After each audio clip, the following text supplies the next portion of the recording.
పండిత్ జవహర్లాల్ నెహ్రూ గారు స్వతంత్రం వచ్చిన భారతదేశానికి మొట్టమొదటి ప్రధానమంత్రిగా బాధ్యతలు చేపట్టిండ్రంటే వారసత్వంతో వచ్చిన సంపద కాదు.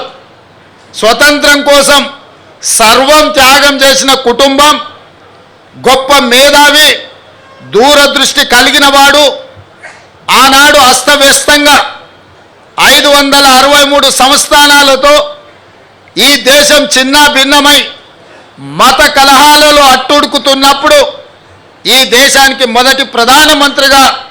బాధ్యతలు చేపట్టిన పండిత్ జవహర్లాల్ నెహ్రూ గారు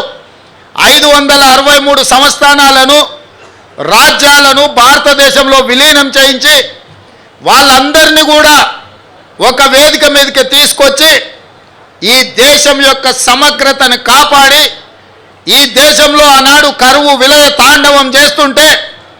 అన్నమో రామచంద్రాని దేశంలో వేలాది మంది చచ్చిపోతుంటే, మత విద్వేషాల మధ్యలో ఒకరిని ఒకరు చురకత్తులతో కడుపులో పొడుచుకుంటుంటే, కుత్తికలు తెగి నేల మీద పడుతుంటే, ఎర్రని రక్తం వరదలై పారుతుంటే, ఈ దేశాన్ని శాంతి భద్రతలతో నిలబెట్టడానికి ఆనాడు నెహ్రూ గారు ఒక దార్శనికతను ప్రదర్శించి ఈ దేశ మొదటి ప్రధానమంత్రిగా వారు కార్యక్రమాలు చేపట్టడమే కాదు,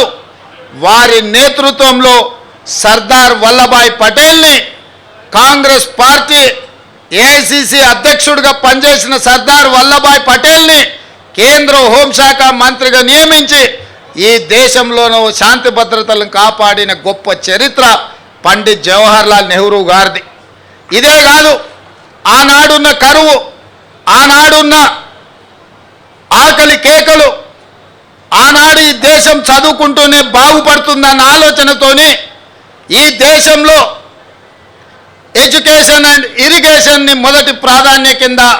పండిత్ జవహర్లాల్ నెహ్రూ గారు తీసుకున్నారు. ఎడ్యుకేషన్ రెవల్యూషన్, ఇరిగేషన్ రెవల్యూషన్ ఈ దేశానికి పరిచయం చేసి ఈ దేశంలో బాక్రానంగల్ డ్యామ్ నుంచి మొదలు పెడితే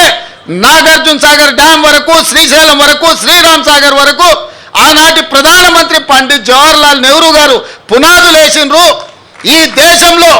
పదుల కొద్ది యూనివర్సిటీలను నెలకొల్పి రీసెర్చ్లు చేయించి లక్షలాది కోట్లాది మంది విద్యార్థులు ఇవాళ పీజీలు పిహెచ్డీలు చదువుతున్నారు, డాక్టర్లు లాయర్లు అవుతున్నారు, ఐఏఎస్లు ఐపీఎస్లై ఈరోజు ఈ దేశంలో పరిపాలనను ఒక దారిలో పెట్టినరు అని అంటే ఆనాడు పండిత్ జవహర్లాల్ నెహ్రూ గారు ఈ దేశానికి అందించిన గొప్ప